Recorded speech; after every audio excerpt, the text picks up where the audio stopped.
Edgar Cayce was fabulous for that in the material that he had laid out in discovering your soul's purpose while you're here. But then you have beliefs like, well, your purpose is whatever God wants you to be, whatever. But people, so they'll let go of their own personal beliefs and they'll say, well, whatever I'm meant to be, I'm meant to be. And so that's another reason. So it's not a matter of a lack of awareness. It's a matter of lack of faith, a lack of trust, because trust and fear, I mean, most people don't trust themselves, even if they do come up with an idea of, oh, I think I really want to do this, but I don't know, there were so many other things I tried and I failed at, so I'm not going to try this either. So instead of you keep trying, you'll find it, you really will. And maybe you have made mistakes before, you don't give up on that. That's the one thing. That's like turning around and saying, well, I'm waking up today, but I don't want to breathe anymore.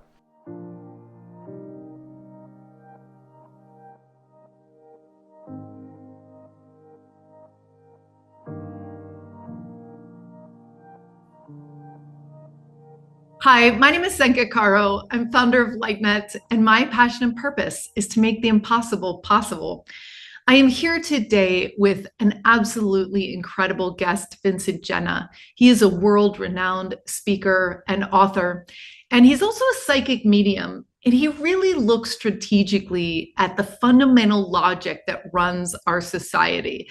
And he helps people unlock and release their passion and their purpose through his books, through his talks on Gaia, Good Morning America, Coast to Coast, you name it. His humor and his brilliance is unparalleled. His book, The Secret Holding You Back, talks about one of his fundamental core beliefs, which is that if you don't believe in yourself, your soul might not even whisper your purpose until you're truly ready. He is a wealth of knowledge. Check out this interview. And if you haven't signed up for your team, your 8 to 12 person team for the Purpose Lab, we close the doors this week. So jump in at ourlightnet.org/purpose. What I discovered my purpose and passion to be in this life it's funny that you ask it like that, because my purpose and passion is to help others find their purpose and passion. So, but it does have a starting place, and the starting place is with belief of self. When I was growing up, I was completely tormented as a child. I was abused all the time, whether it be emotionally, physically, even sexually. I had all of that was going against me, so it tore away my own self-belief. Well, when I had my spiritual awakening, all that came to me is, what am I supposed to do with this? What do I want to do with this? And the only thing that kept coming is, what hurt me the most is I had no self-belief, because it was torn away. And so I decided that, okay, that's what I'm meant to do with all my tools, the psychic ability, the mediumship ability, the psychology ability, the spiritual understanding and the knowing, all directed itself to helping people believe in themselves first. Because then I knew that that was the foundation to open up the pathway and the doorway to their passion and purpose. If a person doesn't believe in themselves, if they don't think they're good enough or deserving enough or worthy enough, why would their unconscious mind, their soul's mind, ever reveal to them what they are meant to do? Because it would be more painful to know what your dream is and not have the courage or the belief to go after it. So it's actually a defense mechanism for a lot of people. When I think back to the moment that I was set on this pathway, I thought I had an idea of what I wanted to do. But I realized that it was more about trying to prove something to myself than it was a real passion. There's difference there. I think a lot of people get confused and misinterpret what they came in with as to what they're meant to do with it. You know, we all come in with some kind of skill, ability that will help work the passion and the purpose. Okay? I have to say, I was a gifted singer and actor as a little kid. All right. I had, I'm an Italian, Sicilian based. We have big voices, And so I was able to sing, and I put that to great use during the times that I was being tormented, right? I would perform, and that applause kept me going, right? And so I was interpreting that as, well, it must mean that that's what I was supposed to pursue, rather than realizing that it was just a resilience I had, and it was to lead me in a higher direction. So I was pretty intent on pursuing a professional acting career. And when I kept receiving messages I would only get so far with it and no more, yet everybody kept telling me, you should be this, you should be that, you should be starring on TV, you should be all of this stuff.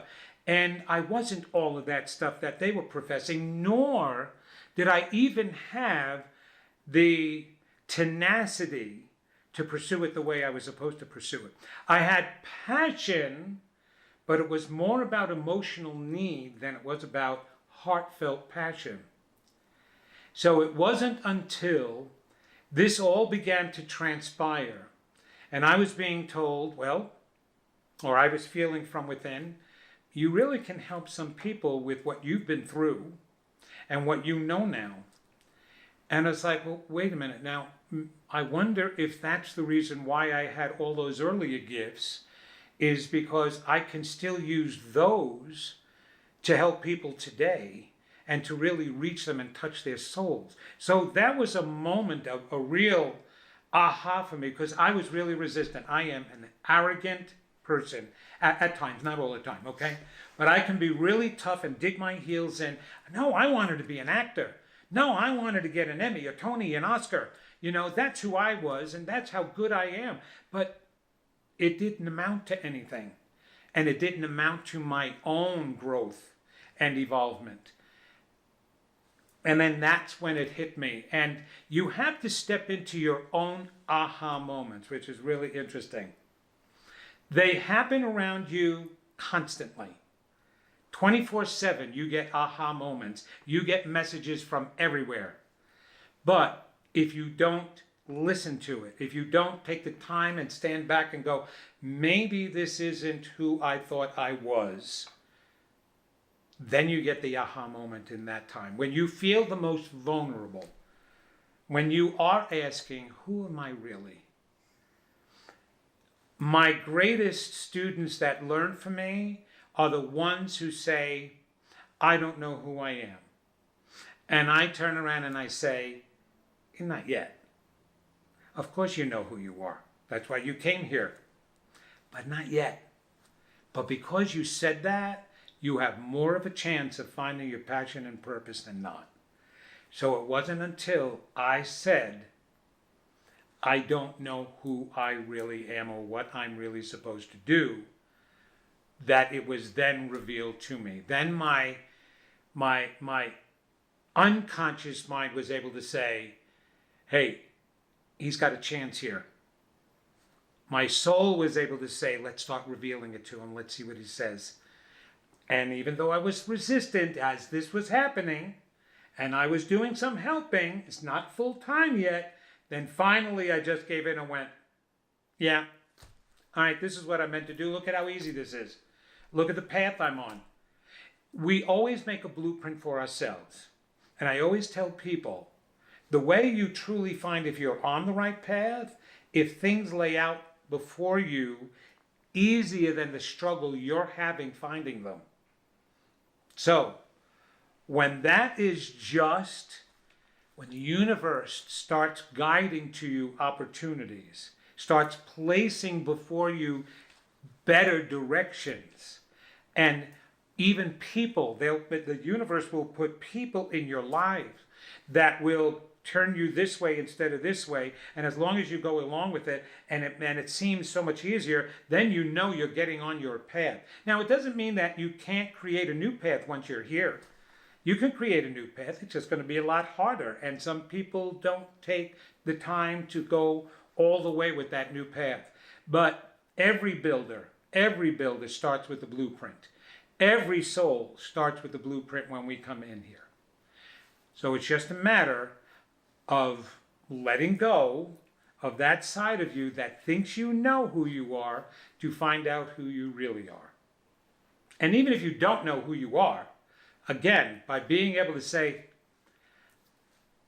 I'm at rock bottom, I need to know who I am. Sometimes we need to be brought to rock bottom to let go of some of those behaviors and habits and stuff. You have more of a chance of finding out who you really are and what your path is. I was at rock bottom. What happened to me that allowed me to realize that I needed to wake up to something that was going to help me find my real path and direction is, again, here I thought I knew who I was. And I was only going so far and no more with my life, with my career.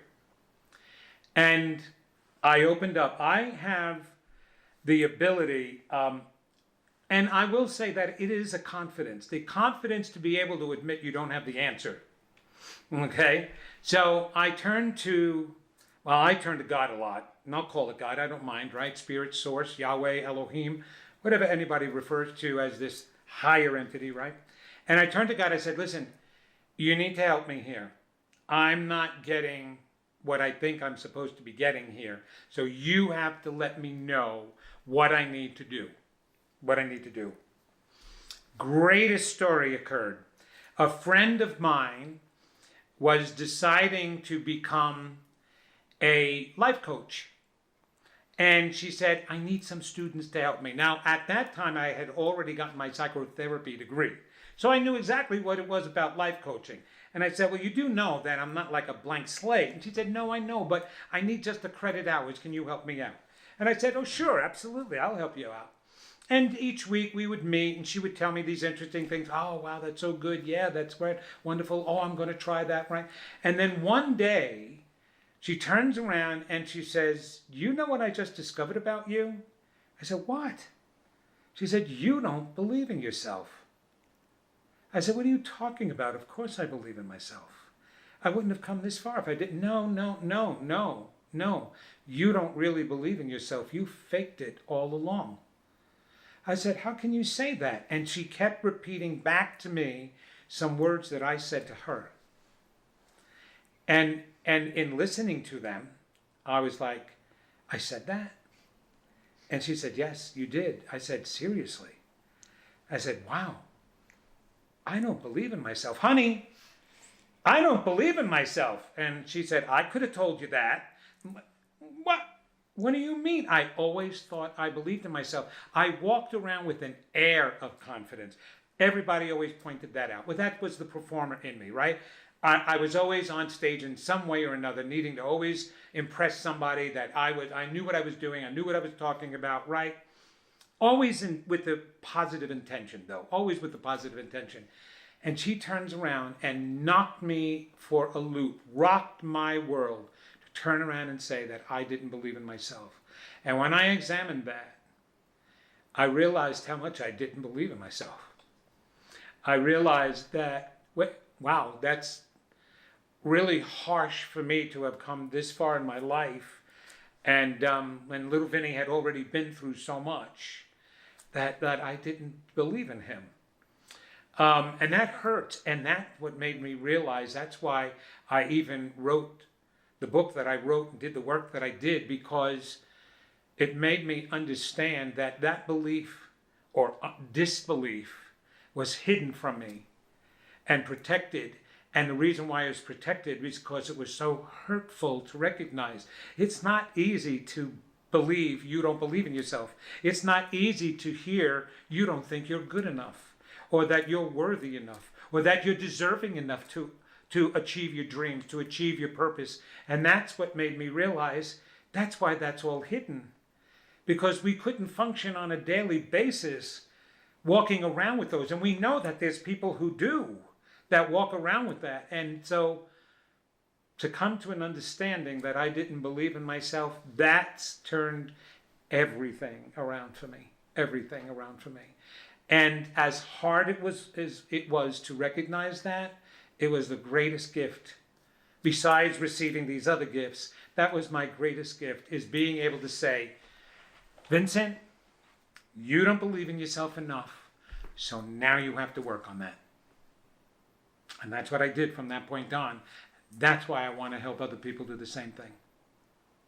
Everybody asks me how I began to believe in myself. And it seems like such a simple answer. Well, you just believe in yourself. And in actuality, that's what you really do. You just believe in yourself. But that's easier said than done. The process is always easy. It's the practice that's difficult, because you've got to remember the scars are there. They're ingrained inside of you. Every injury causes a scar. So even when you're trying to believe in yourself, as I've been doing now for many years in doing this work, and definitely working on that, right? But every so often, little Vinny wants to pop his head up. He wants to turn around and still say, I'm not good enough.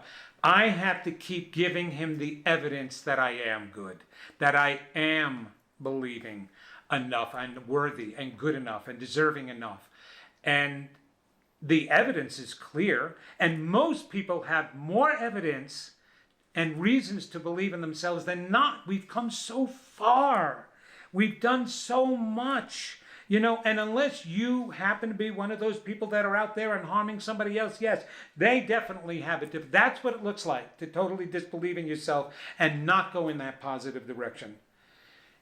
But when you go in the positive direction and say, okay, I need to do this. I need to do this for myself. Everybody says that we are worth something. Just look at the information. Look at where we come from. That's a start, right? Okay. How can I be meaningless? I have to be worth something. I come from something greater than this. So you have to start with a belief. A belief. Beliefs are very empowering or disempowering, obviously. So you have to start with a positive belief.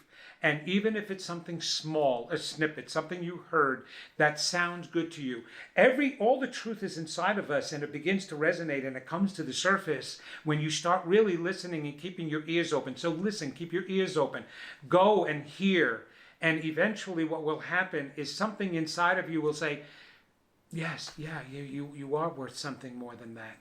You are bigger than. You're more than. And so you start with small steps, and you keep reminding yourself, okay, I did come this far. All right, I made some mistakes. All right, okay, that's okay. But look at where I am now. Look at how much you've done. Like I say now, I have to continuously say, look at how many people I'm helping. Look at where my heart is and where my intention is. It's good. I don't want to hurt people. I want to help people. And so those are pieces of evidence to constantly reinforce why you should believe in yourself. You have more reason to believe than disbelieve. And it's the belief in yourself that just opens up the bud and allows the flower, right, to come out, right? These beautiful flowers, something has to cause them. It has to push the flower out, the water, the nutrients, everything like that. We're getting fed, feed yourself nutrients, spiritual food. And eventually that flower will open and your entire purpose will start to be. Now, it's not going to be as easy where you're going to wake up one morning and you have all detailed out what you're meant to do for the rest of your life. The next day, the day after that, or there it is. Oh, yeah, okay, I got that. Oh, this is easy. Thank you so much. This was easier than I thought. No, it's not going to happen that way. But there will be a feeling that you will be drawn to things. I get people telling me that all the time. I'm drawn to this event. Oh, why do you think you've been drawn to that event? I don't know. I just have this interest. I love the way that they're speaking to each other and helping each other. Well, there you go. If you love that so much, what do you think that's telling you? And then look at the skill. What interests do you have otherwise? What talents did you come in? All right, so I'm an entertainer. I use that in helping people believe in themselves. It was said in a very famous movie, a spoonful of sugar helps the medicine go down. Well, the type of medicine we need today needs a gallon of honey. So I do as much as I can to make people laugh, to make them enjoy, and then serve them the deep stuff, right? And it can be intense, but people are ready for it. They thank me for it because they recognize it. And that's what's so thrilling, is that they're recognizing, wait, if he can find that, I can find that. We are each other's examples. That's why we're here together. to not just do it all alone. You're never doing it alone. We've got the external influences and we've got the internal influence. And all you have to do is just open up your mind and your heart to it, and then you get it, including the beliefs, no matter where you are, even in the gutter. How many people do we know in history came from the gutter, no belief in themselves, and accomplished some of the greatest things of life, right? You know, the unfortunate thing is that most people in life have not found their passion and their purpose, and there is a major reason for that. It's because the self-disbelief has been perpetuated from generation to generation to generation. It has nothing to do with we're not ready, we're over ready. But if you wind up feeling fear about yourself and you're not pursuing your own dreams, right? And you don't believe you're good enough. Now all of a sudden you decide to have a family. Well, that doesn't go away within you just because you wind up getting pregnant. Some way, somehow, that lack of self-belief gets passed down. Environmentally, it gets passed down. There is so much stress going on in the world today. It's very difficult for people to believe that they have a means to achieve a dream, to achieve, all their. I'm not going to find my purpose. What difference does it make? Look at what's going on in the world today, and nothing. I'm not going to find it. It's impossible. Or only they find it. They have the special gifts. So we're not being nurtured into believing in ourselves from the very beginning. I wasn't supposed to be doing this as an adult, believing in myself. It was supposed to happen for me as a child. I was supposed to be taught that I was unlimited, that I was capable of achieving all that I want, that I was able to pursue my dreams. And the small amount of people that have pursued their dreams and knew what they were, they usually knew them from the very beginning because they were nurtured into believing that. And it's not that it's a parental fault, it's a societal fault. It's because what happens in one cluster of people gets spread out with everybody else. And it even gets spread out unconsciously because we are all connected together.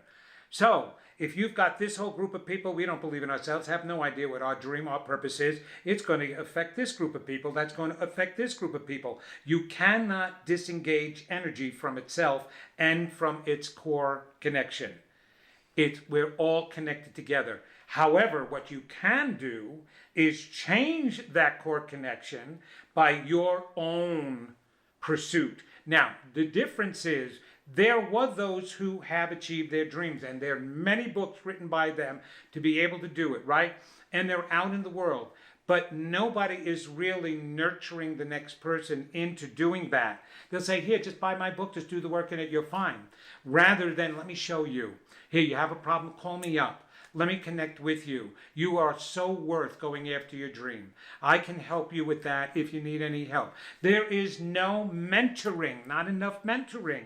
We need to help mentor others into believing themselves, finding their passion, finding their purpose. I even have my own course that I teach. Edgar Cayce was fabulous for that in the material that he had laid out in discovering your soul's purpose while you're here. But then you have beliefs like, well, your purpose is whatever God wants you to be, whatever.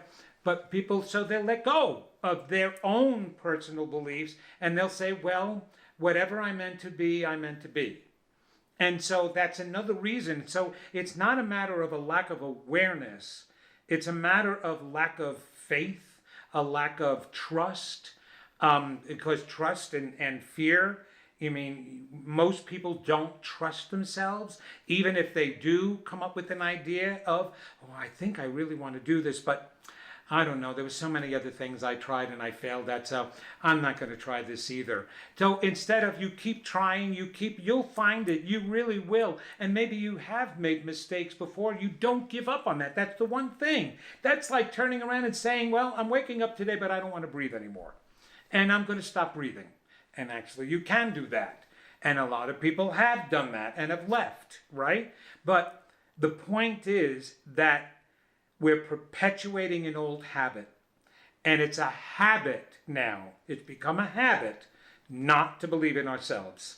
It's become a habit to just float in life and say, well, whatever will be, will be. You know, it's really interesting. I loved Doris Day. And she came out with one of the most famous songs. Que sera, sera. Whatever will be, will be. Horrible song. Absolutely horrible, because it gave away power. It gave away your desire. It's not about whatever will be, will be. Life does not happen to us. We happen to life. We make life happen, right? But when you have, and you keep perpetuating those kinds of beliefs, right? Even in my own work with the Serenity Prayer, the Serenity Prayer gives away your power. God grant me the serenity to accept the things I cannot change the things I can, and the wisdom to know the difference between the two. That is so terrible to be thinking in this day and age that we can't change everything. Yes, we can. So, of course, I turned it around. I made my own prayer. I called it the Empowerment Prayer.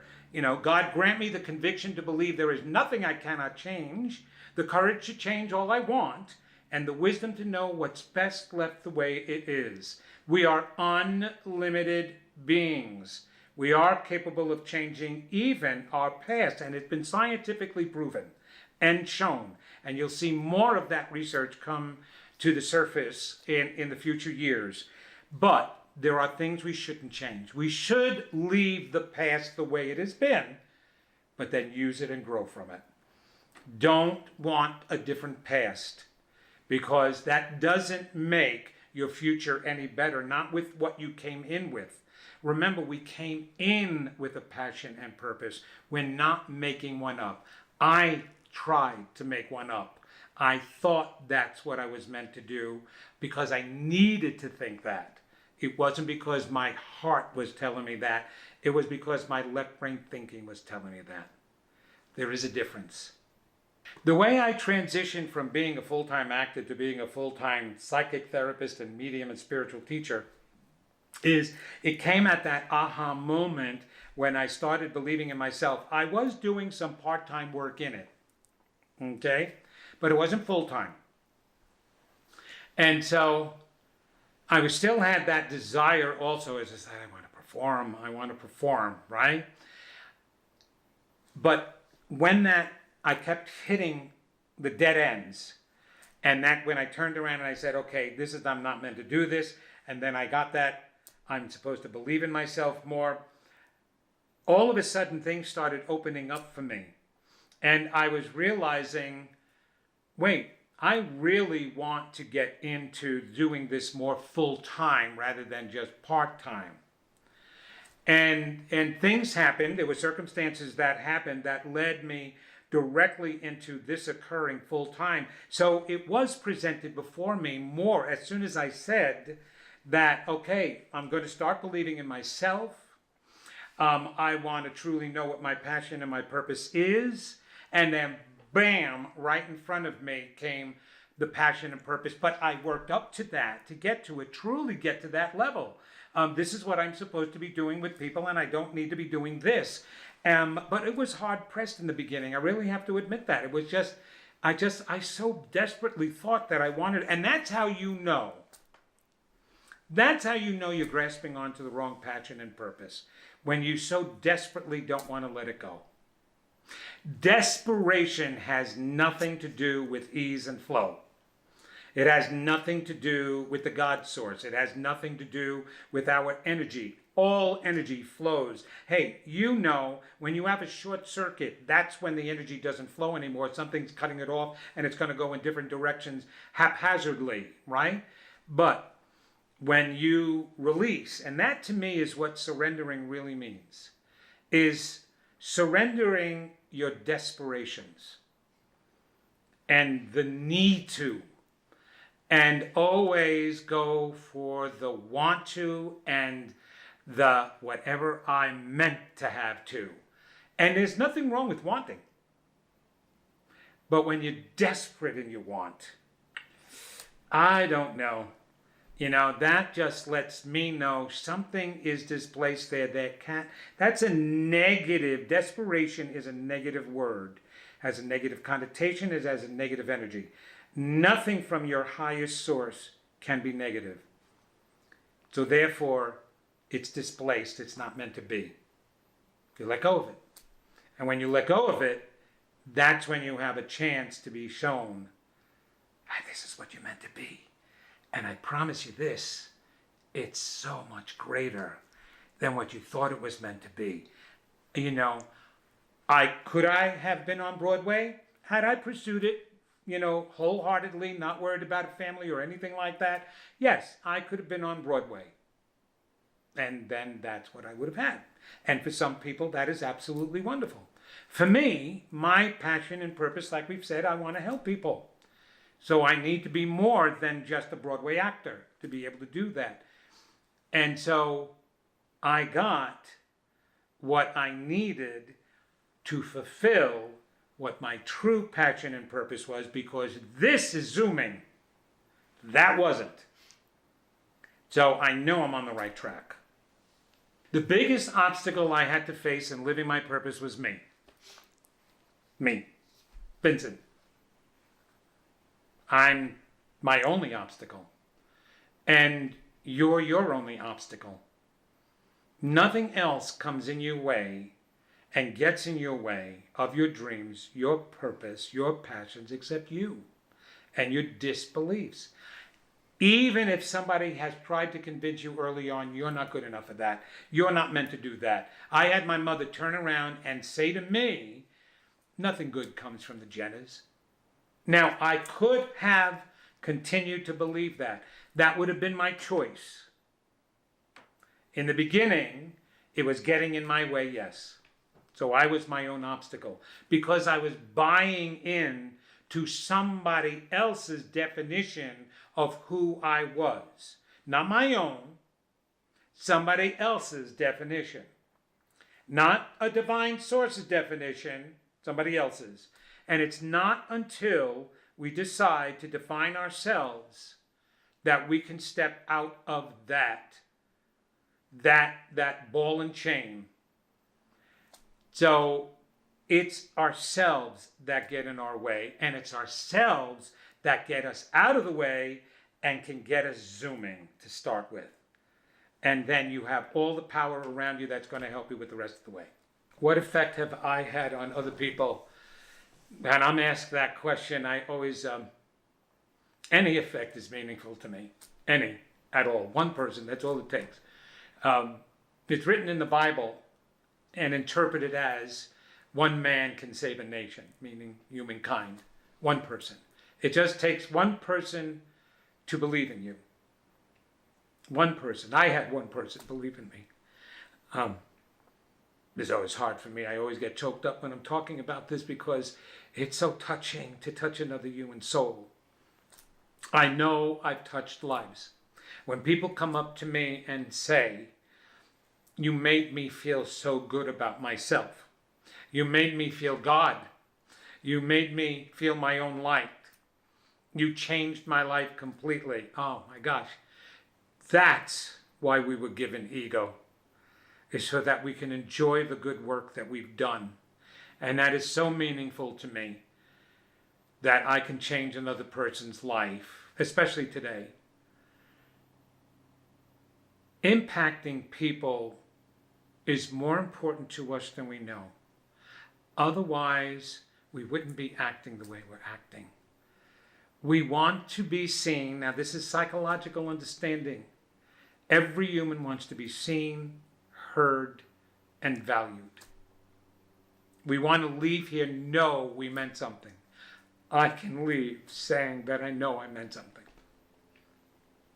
So that's what lets me know the most that I am on my pursuit of passion and purpose. What would it be like if the majority of the world were on their path and purpose and pursuing all their passions? We don't even need the majority of the world to do that. We only need a critical mass of the world to do that, which is the story of Sodom and Gomorrah. Not everybody has to be perfect. That wasn't the plan here. But if enough know, that enough could spread like wildfire. If enough here can turn around and say and be able to know what their passion and purpose is, they would feel their value, they would feel their worth, they would be treating each other differently, they would be helping each other more, and that then there will be the come-alongs, I call them, the come-alongs. It's the stragglers that may have been left behind. Every single spiritual leader on this planet, right? They did their talking, and yes, they gathered. There were people that were gathering to listen to them. But then others were in the background, and they were going, wait, I love what he's saying. And look at those people. They look so happy, and they want to follow. What is he doing? What is he knowing? So we don't have to leave here all knowing what our passion and purposes were, but knowing that we're more than. That's what we're meant to leave with. And pursuit of your passion and purpose not only makes you realize your worth and value, but that will pass down to somebody else. People seeing me do my work makes them feel good about their own. That's all we need. And this world would be a more peaceful planet, for sure. And we would be working together harmoniously the way we are meant to. There is I don't remember exactly which psalm it is, but in Psalm, I think it's 132 or 136, I always forget, right? That the psalm goes, and this is all paraphrased, I put you on the earth together to experience unity. Do you know what it's like to, yes, you do. You come to an event, you see a whole group of people together, they're sharing all of their wonderful experiences, the joys, everybody's leaving there so high, feeling so great, right? Then, of course, we wind up going back out into the world, and if they don't continue that feeling and keep putting the logs on the fire to keep the fire burning, they'll lose it with the mundaneness of life and all the stress that's around, and then nothing gets passed to each other. But unity is our greatest gift. But it cannot start without the individual. And the individual beginning to know his or her passion and purpose goes in that direction of not only self-healing, but world healing. That's where we would be. Are you looking to begin your life of passion and purpose? We are waiting for you with our groups of 8 to 12. These loving teams are formed to look over our success data to find the fastest and funnest and most direct way for you to find your purpose and calling in life. To find out more, go to holomovement.net/purpose.